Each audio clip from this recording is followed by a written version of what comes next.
What happens if government unions get control of an entire state? Chaos, disruption, uncertainty. The Chicago Teachers Union provides a real-world example of what happens when a government union has too much power.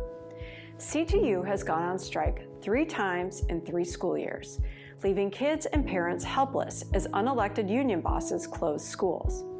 These work stoppages have led to over 330,000 school children missing days on end of in-person education.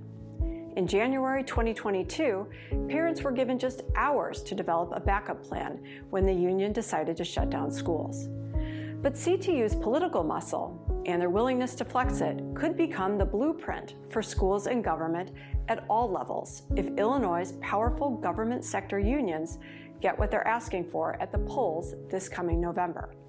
An amendment to the Illinois Constitution that would give unelected government union bosses more power than state law or the people elected to represent Illinois' best interests.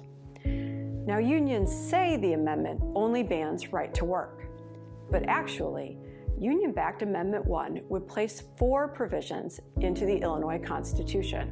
1, a fundamental right to organize and bargain.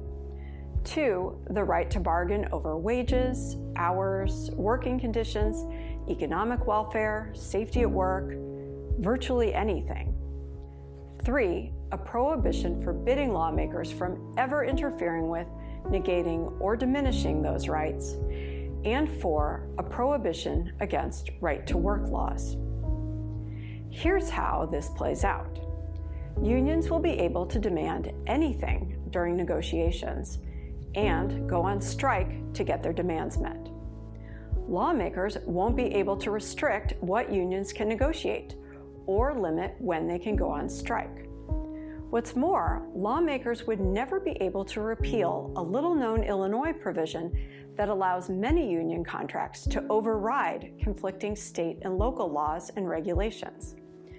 Unions will be able to rewrite law through union contracts, leaving residents with no recourse and no way to hold anyone accountable.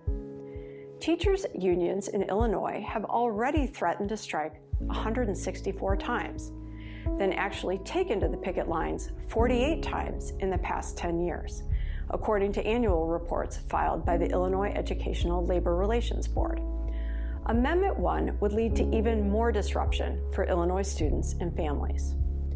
No other state constitutions include any of these provisions, let alone all 4, giving unions in Illinois the most extreme powers in the nation. Amendment 1 is a threat to kids and families across the state. Illinois voters will decide the fate of Amendment 1 on Election Day this November.